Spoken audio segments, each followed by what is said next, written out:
ये बहुत नाइंसाफी और अन्याय की बात होगी, अत्याचार होगा कि सारी चीजें गलत बता दी जाए। सर, लोग क्या करते हैं, टोपी ओढ़ के दूसरों को टोपी उड़ाते हैं। आप किसके लिए बोल रहे हैं? अब आपने कहा था कि मोदी पर भी पूछेंगे तो मैं पूछ ही लेता हूँ।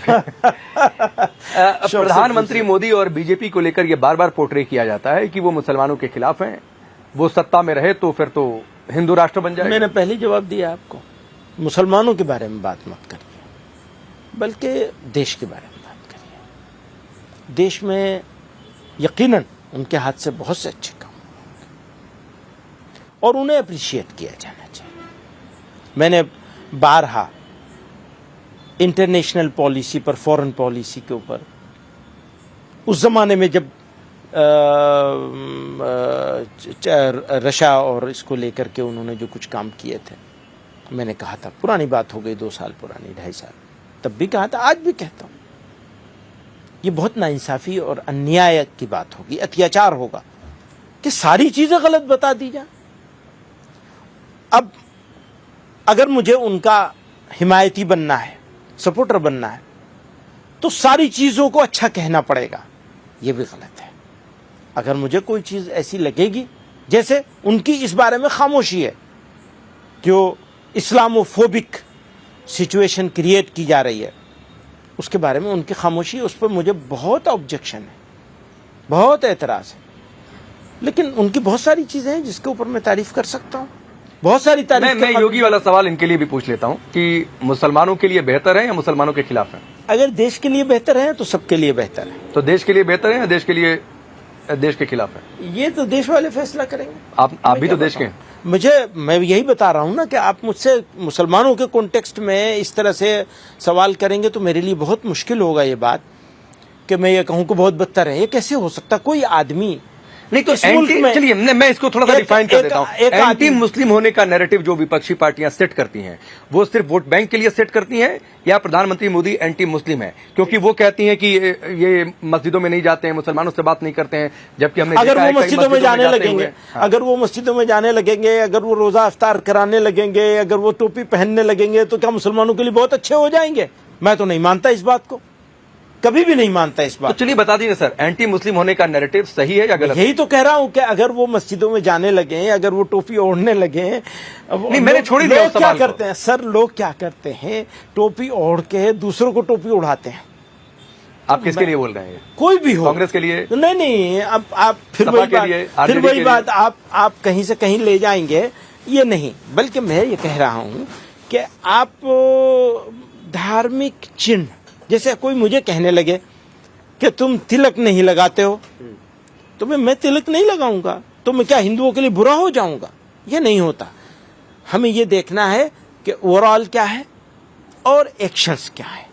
तो हमें इस तरह से आप अलामतों सेफ साइड ले रहे हैं कि ना मैं आलोचना करूंगा, ना मैं तारीफ करूंगा, अभी करी है, और ना मैं ये कहूंगा कि वो मुस्लिमों के लिए बेहतर है। अभी आलोचना करी है, अभी आलोचना करिए। आप इसको ब्रेकिंग न्यूज बनाना चाहते हैं कि मैं ये कह दूं कि वो बहुत बदतर है। नहीं, कैसी बात? आप अच्छा बोल दीजिए, हम वो चलाएंगे। नहीं, क्यों भाई, मैं अच्छा, या फिर बोल दीजिए कि एंटी मुस्लिम होने का नैरेटिव सेट नहीं है, अलग अलग सेलेक्टिव मामले में अलग अलग नहीं, आप ये इसको इस तरह नहीं, इस तरह कहेंगे कि हमारे सामने बहुत सारी चीजें ऐसी हैं जिनमें उनको एक्शन लेना चाहिए और उनका नजर नहीं आता है। अब जैसे मणिपुर की ही शिकायत है लोगों को, तो है, अब उसको क्या करेंगे? वहां तो कोई मुसलमान का इश्यू नहीं है। मुस्लिमों से क्या लेने देना? वही कह रहा हूं कि उसका मुस्लिमों से कोई लेने देना नहीं है, तो वो उनकी कार्यशैली भी हो सकती। इस देश में गाजा फिलिस्तीन का जो संघर्ष हुआ, इजराइल जो उधर गया, तो फिलिस्तीन का समर्थन करिए, ठीक है, वो इस देश की पॉलिसी में रहा है, उससे कोई गुरेज नहीं है।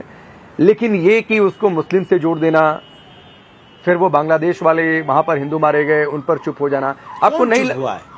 बहुत सारे लोग हैं ना कोई चुप नहीं हुआ, सब लोगों ने उसकी मजम्मत की है। खुद बांग्लादेश के लोगों ने मजम्मत की है, इंडिया के लोगों ने भी मजम्मत की है। ये एक बात मैं बहुत क्लियर इस बारे में, बांग्लादेश के बारे में और पाकिस्तान के बारे में और अफगानिस्तान के बारे में, अगर ये मुस्लिम मेजॉरिटी मुल्क हैं और अपने इस्लाम का दावा भी करते हैं, वहां का सिख, वहां का हिंदू, वहां का क्रिश्चियन अपने आप को मुसलमान से ज्यादा सेफ और बेटर पोजीशन में नहीं महसूस करे तो फिर क्या इस्लाम है उनका? हिजाब पर भी विवाद हुआ, स्कूल कॉलेज में बहुत सारा मसला उठा, महाराष्ट्र में भी सुप्रीम कोर्ट ने एक डायरेक्शन भी उसको लेकर दिया। क्या आप मानते हैं कि ड्रेस कोड का पालन होना चाहिए या नहीं होना चाहिए? किसी एजुकेशनल इंस्टीट्यूट की मैं बात कर रहा हूं, सार्वजनिक जगहों पर नहीं। सार्वजनिक जगह पर तो ठीक है, जिसका जो नियम है वो पालन करें धर्म के हिसाब से। देखिए, यही तो सब लोग बोल रहे हैं, साहब हमारा इंस्टीट्यूट है तो हम जो है वो करेंगे। तो आपने एक बच्ची को जो पढ़ती नहीं थी, उसने पढ़ना शुरू किया। समाज की में एक सेक्शन ऐसा पैदा हुआ जिसकी बच्चियों ने कहा हम पढ़ेंगे।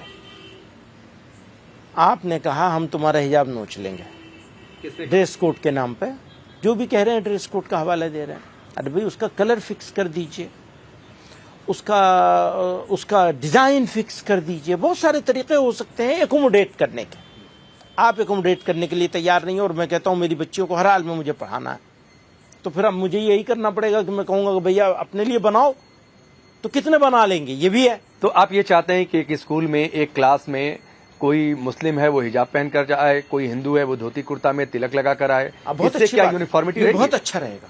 अगर कोई हिंदू तिलक लगा के आता है तो फिर एक जैसी एक समान कैसे? टीचर के लिए जो पढ़ा रहा है, शिक्षक है, उसके लिए तो सारे छात्र, चाहे वो हिंदू है, मुस्लिम है, सिख है, ईसाई है, उसके लिए तो सब एक जैसे एजुकेशन देगा। अच्छी बात है, बिल्कुल। तो इससे यूनिफॉर्मिटी कहाँ रहेगी? होने चाहिए। तो कैसे लेकिन कपड़े से थोड़ी अगर पहनावा अलग अलग हो गया तो? नहीं, पहनावे से थोड़ी यूनिफॉर्मिटी आएगी। मतलब आप स्कूल ड्रेस के खिलाफ हैं? नहीं, मैं फिर वही बात, आप एक बात को फौरन उचक कर दूसरी तरफ चले जाते हैं। क्योंकि आपने कह दिया कि हिंदू को ये वो धोती कुर्ता तिलक में आए और मुस्लिम लड़कियां हिजाब पहन कर आए। नो, ऐसा नहीं है। बल्कि हम ये कहना चाहते हैं कि बच्ची आज की तारीख में, अब मान लीजिए कि मैं कुर्ता पैजामा पहन के जाऊं, आप उसको रोकिए, बिल्कुल रोकिए। नहीं, कुर्ता पैजामा नहीं चलेगा। अगर ग्रे कलर की पैंट है, व्हाइट शर्ट है, तो वो तुम्हें वही पहन के आना पड़ेगा। लड़की को भी आप यही कह सकते हैं, और ऐसा बहुत जगह है, ऑलरेडी है। कुछ ही जगहों पर ऐसा किया जा रहा है, खास प्लानिंग के तहत। बहुत सारी जगहों पर है कि वो कहते हैं लड़कियां शलवार पहन के आएंगी, तो ग्रे कलर की शलवार होगी लड़कियों की, लड़कों की ग्रे कलर की पैंट होगी, व्हाइट कलर का कुर्ता होगा लड़कियों पे, और लड़कों पे व्हाइट कलर की शर्ट होगी। क्या प्रॉब्लम है अगर उसमें वो व्हाइट कलर की या ग्रे कलर का उसको आप इजाजत दे दे? देखिए, ऐसा है, आपको ये अभी भी नाजायज लगेगा, मैं जानता हूं, इस वजह से कि आप वो फीलिंग्स को और लड़कियों की प्रॉब्लम को नहीं समझ पा रहे हैं। तो हिंदू और मुस्लिम लड़कियों की अलग अलग प्रॉब्लम होती है। हाँ, यकीनन। आज तक तो मुसलमान अपनी बच्चियों को पढ़ाने के लिए तैयार नहीं थे। मुश्किलों से तो वो तैयार हुए हैं, फिर कहते हैं नहीं, इसको तो हिजाब उतार के जाना पड़ेगा, तो वो प्रॉब्लम होगी। वो लड़की बेचारी रोती बहुत नहीं मदनी साहब, बहुत सारे आप देश हम में यही कहते हैं, ये आजादी दे दीजिए, लड़कियां फैसला करें उन्हें हिजाब पहनना है या नहीं। एक छोटा सा टिप्पणी आप आपकी। मत उतरवाइए देश में उसका कई सारे नारे लगे कई जगहों पर कि हिंदुस्तान में रहना है तो या रसूल कहना है, कई सारे इस तरीके के नारे ऐसा लगे। कोई नारा मेरे इल्म में नहीं। रायबरेली में बिल्कुल, लगा था। रायबरेली में लगा था। ना, मैं हालांकि नहीं उसमें मानता। कई आपके कौम के लोगों ने विरोध भी किया। मैं ये भी कह रहा हूँ विरोध मैं नहीं मानता इस बात को कि ऐसा कोई लगा है, और लगा है तो बहुत बदकिस्मती की बात है। चाहे इधर से लगाओ चाहे उधर से लगाओ। बिल्कुल ठीक बात है।